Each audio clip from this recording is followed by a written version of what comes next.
ಮೊದಲನೆಯ ಪ್ರಶ್ನೆ, ಯಾವ ತರಕಾರಿಯಲ್ಲಿ ವಿಷದ ಅಂಶ ಕಂಡುಬರುತ್ತದೆ? ಎ ಟೊಮೆಟೊ, ಬಿ ನುಗ್ಗೆಕಾಯಿ, ಸಿ ಬೀಟ್ರೋಟ್, ಡಿ ಆಲೂಗಡ್ಡೆ.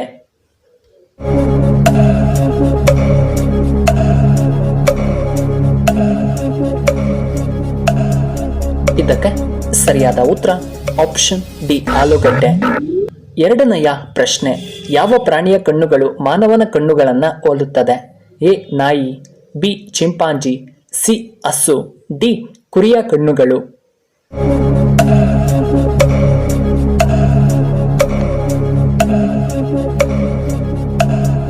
ಇದಕ್ಕೆ ಸರಿಯಾದ ಉತ್ತರ ಆಪ್ಷನ್ ಬಿ ಚಿಂಪಾಂಜಿಯ ಕಣ್ಣುಗಳು.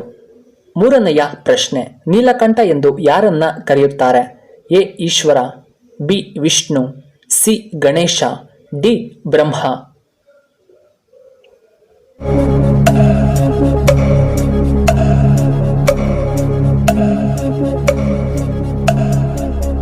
ಇದಕ್ಕೆ ಸರಿಯಾದ ಉತ್ತರ ಆಪ್ಷನ್ ಎ ಈಶ್ವರ. ನಾಲ್ಕನೆಯ ಪ್ರಶ್ನೆ, ಸೃಷ್ಟಿಕರ್ತ ಎಂದು ಯಾರನ್ನ ಕರೆಯಲಾಗುತ್ತದೆ?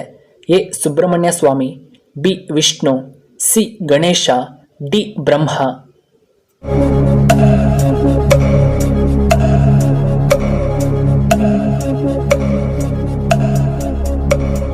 ಇದಕ್ಕೆ ಸರಿಯಾದ ಉತ್ತರ ಆಪ್ಷನ್ ಡಿ ಬ್ರಹ್ಮ. ಐದನೆಯ ಪ್ರಶ್ನೆ, ಯಾವ ತರಕಾರಿ ತಿಂಗಳುಗಟ್ಟಲೆ ಆದರೂ ಕೆಡುವುದಿಲ್ಲ? ಎ ಈರುಳ್ಳಿ, ಬಿ ಟೊಮೆಟೊ, ಸಿ ಬೆಳ್ಳುಳ್ಳಿ, ಡಿ ಮುಲ್ಲಂಗಿ.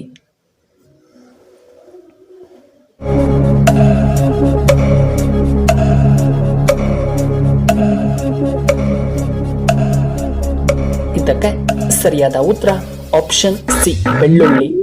ಆರನೆಯ ಪ್ರಶ್ನೆ, ಪ್ರಪಂಚದಲ್ಲಿ ಯಾವ ಮೊಬೈಲ್ ಅನ್ನ ಹೆಚ್ಚಾಗಿ ಬಳಸುತ್ತಾರೆ? A iPhone, B Samsung, C Vivo, D Oppo mobile.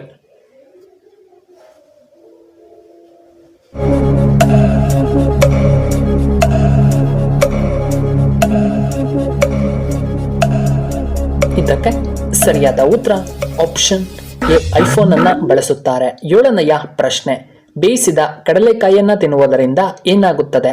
A ಮುಖದ ಕಾಂತಿ ಹೆಚ್ಚಾಗುತ್ತದೆ, ಬಿ ನಿಶಕ್ತಿ ಕಡಿಮೆ, ಸಿ ಪೈಲ್ಸ್ ನಿವಾರಣೆ, ಡಿ ದೇಹಕ್ಕೆ ಹೆಚ್ಚು ಪ್ರೋಟೀನ್ ಸಿಗುತ್ತದೆ.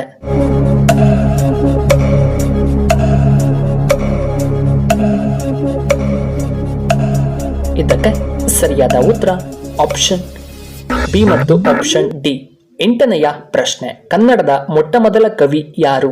A Da Ra Bendre, B Vikru Gokak, C Kuvempu, D Pampa.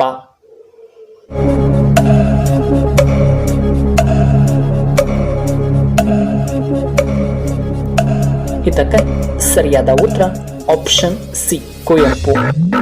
ಇನ್ನು ಒಂಬತ್ತನೆಯ ಪ್ರಶ್ನೆ, ಕೂದಲು ಉದುರುವುದು ನಿಲ್ಲಲು ನಾವು ಯಾವ ಹಣ್ಣನ್ನ ತಿನ್ನಬೇಕು?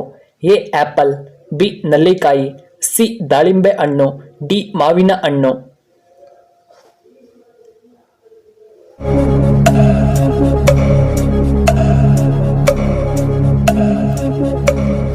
ಇದಕ್ಕೆ ಸರಿಯಾದ ಉತ್ತರ ಆಪ್ಷನ್ ಬಿ ನಲ್ಲಿಕಾಯಿಯನ್ನ ತಿನ್ನಬೇಕು. ಹತ್ತನೆಯ ಪ್ರಶ್ನೆ, ಪುರುಷರಿಗಿಂತ ಮಹಿಳೆಯರಿಗೆ ಯಾವುದು ಹೆಚ್ಚಾಗಿರುತ್ತದೆ?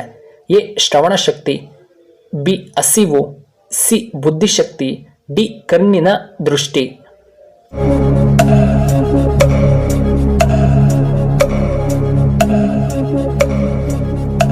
ಇದಕ್ಕೆ ಸರಿಯಾದ ಉತ್ತರ ಆಪ್ಷನ್ ಎ ಶ್ರವಣ ಶಕ್ತಿ ಹೆಚ್ಚಾಗುತ್ತದೆ.